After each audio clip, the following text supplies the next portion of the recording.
तो hello friends, क्या आपके पास भी कुछ इस टाइप की लिथियम बैटरी पड़ी है?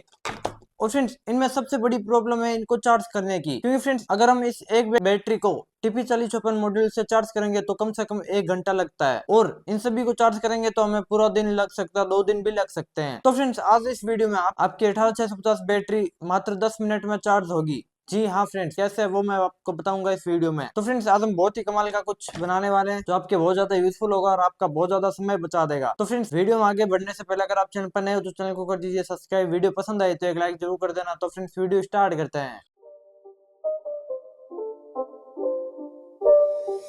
It's not a game, it's a rich thing.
तो फ्रेंड्स ये सारा कंप्लीट हो चुका है। फ्रेंड्स माइक में प्रॉब्लम होने के कारण में इसकी जो वॉइस है वो बंद हो चुकी है, पता नहीं कैसे। तो फ्रेंड्स हमने सबसे पहले इसके पॉजिटिव के कनेक्शन किए, उसके बाद में नेगेटिव के कनेक्शन किए, उनके बाद में हमने इनपुट के पैरेलल कनेक्शन किए और उसके बाद हमने कनेक्ट कर दिया एक डीसी सॉकेट। तो फ्रेंड्स ये काम कंप्लीट हो चुका है। 5 वोल्ट की सप्लाई लेके इसको दे सकते हो और इन सारी बैटरियों को एक साथ चार्ज कर सकते हो। तो फ्रेंड्स ये वीडियो आपको कैसी लगी? अगर अच्छी लगी तो एक लाइक जरूर कर देना, चैनल पर नए हो तो चैनल को कर दीजिए सब्सक्राइब। तो फ्रेंड्स मिलते हैं नेक्स्ट वीडियो में।